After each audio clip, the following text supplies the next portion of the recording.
Hello guys, I know it's been a long time. I think 2 months that I was gone, but it's a long story what happened and why, and it's a topic for another video. But today I am exploring in Wadi Al Helo, so if you wanna join me, let's go.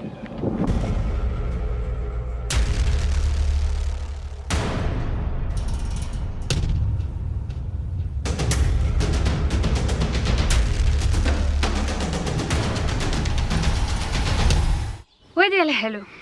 The name of the valley gives a first hint to its abundance of water and fertile ground, because Helo in Arabic means literally sweet, but can be also used in the meaning of nice or beautiful. The riverbed of the valley is dry most of the year. However, during the rainfall it becomes a strong torrential river, and then when it rains, thanks to Wadi Al Helo being nestled between the beautiful Hajar mountains, the water coming through the slopes of the mountains flows down and flows through the wadi. Therefore, thanks to abundance of water, Wadi Al Helo is intensively used for the various forms of agriculture.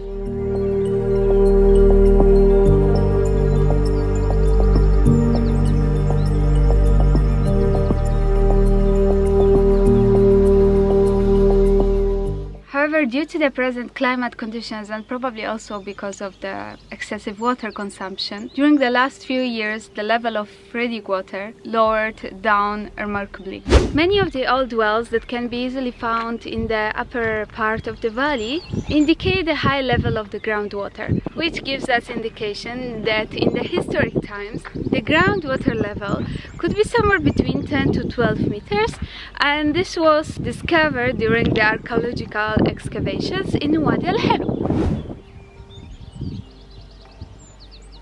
Archaeological research in Wadi Al Helo revealed that the copper was smelted here during the transition of Neolithic Period to Bronze Age. That corresponds to An Nar period. During the prehistoric times, copper was an important raw material for the production of tools and adornments. The availability of wood was the main factor in the metal production, which obviously needed a vast amount of charcoal. Rich vegetation here in Wadi Al Helo and its abundance of trees made the process of smelting copper possible until the Iron Age. At the present, which is actually very mind-blowing, this is the earliest proof of metallurgy in the Southeast Arabia.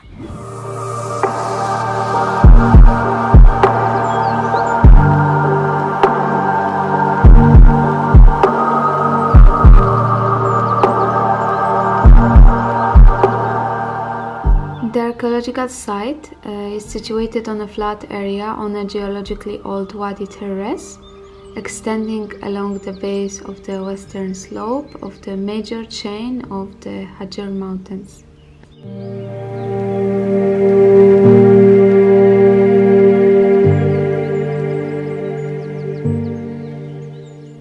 North of the Islamic watchtower, which seems to be actually like prehistoric grave at first, we come across a peripheral round stone structure divided into 4 quadrants by crossed walls.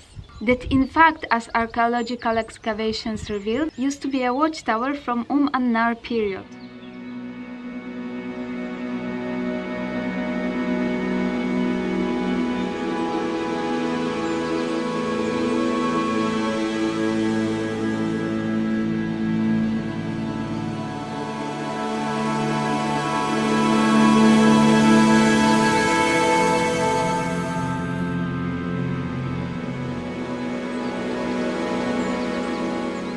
According to Gerd Weisgerber, the excavator of the smelting site at Mysar in Oman, such small towers are known features at sites of the An Nar face in the Omani mountains. They are considered to have been watchtowers, probably with an elevated and protected platform well above the ground level, comparable to the nearby historic watchtower. During the Islamic period, the site has been used extensively as a settlement, as indicated by many stone structures above the ground and the graveyard area. Interestingly enough, another tower was built during the Islamic period, right next to the one from An Nar period. Why they didn't build a new tower in the place of the old one? Most common reason is probably because they didn't know there was a tower before there, because even at the time that it was discovered by archaeologists, it looked like nothing more than a pile of rocks or just a low mound. A new tower was built around 15 meters away from the one from An Nar period. Its diameter is smaller than that of the old tower, and mortar instead of dry masonry was employed in its construction. However, like the old one, the new tower doesn't have an entrance at the ground level. The entrance to the tower is some 4 meters above ground on the west side of the building. The lower part of the tower is completely filled with rubble, creating floor level at the height of the entrance. On this level, a central column was erected which carried the upper platform constructed of wood. Features from Islamic period at the site of Wadi Al Helo are prominent, not only in the watchtower but also in some pre-modern buildings that, according to locals, are associated with tobacco farming. They are clear indication that its people used to be people of wealth and influence, and these ruins reflect well the agricultural community of Wadi Al Helo in 19th century. There are the remains of several semi-subterranean houses, as well as a building consisting of 2 parallel walls of 16 meters in length and interspace of 6 meters between them. The space between the walls was originally covered with a roof. Tobacco leaves were hung up there to dry after being harvested.